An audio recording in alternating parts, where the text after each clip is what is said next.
One evening, after a quarrel with my wife, I found myself alone at home. She had gone out for a drive to calm down, and I decided to take a shower to soothe my anger. I was still very upset, but the hot water managed to relax me. As I finished my shower, the bathroom light flickered, and the electricity went out. I felt a sudden fear, and cold sweat ran down my spine. I remembered the silhouette I had seen at the lake. As I approached the light switch, before I could even touch it, the electricity came back on. I found it strange, but paid it no attention. I turned towards the mirror and froze in place. The mirror had no condensation, and the reflection staring back at me was not my own. The reflection was smiling. The reflection had dry hair. The reflection wore the clothes I had on the night of the meteor shower. A chill ran down my spine. I couldn't tear my eyes away from this image that looked nothing like me.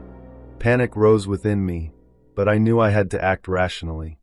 I took a deep breath and slowly backed away, not taking my eyes off the mirror.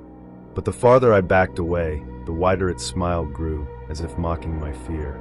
I reached the bathroom door and flung it open, hoping it would break the sinister spell of this scene. But to my horror, the reflection did not disappear. It remained there, motionless, staring at me with that strange smile.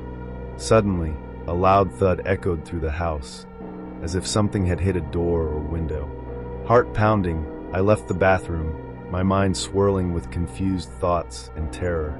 I knew I had to check the source of the noise, even if it meant facing the unknown. When I reached the living room, I saw the front door ajar. I was certain I had locked it before taking my shower. I cautiously approached the door and closed it. As I turned the key in the lock, I heard a whisper behind me. I quickly turned around, but found nothing. Only silence and shadows. I felt fear creeping back over me.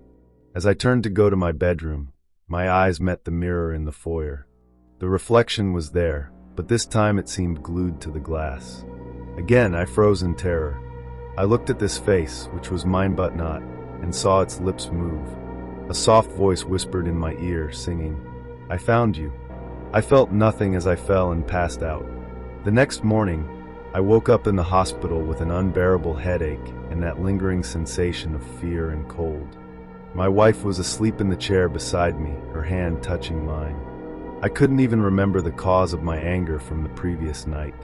She woke up and, after making sure I was awake and that I didn't need anything, she told me what had happened. When I entered the house, I saw you lying on the floor, and so when I got up again to grab my cell phone, my eyes landed on the mirror. I saw you there, with a weird smile walking backwards while waving at me. When she described what she had seen in the mirror, it all came back to me, and I told her everything. After returning home, I called my best friend, who had previously experienced something paranormal, to ask how to get rid of it. He told me, "You must stop being afraid. That is what gives it power. Ignore it." And then, just like that, the reason for this whole ordeal became clear. He added, "Next time, don't be so curious about wanting to experience something paranormal. You never know what you might attract."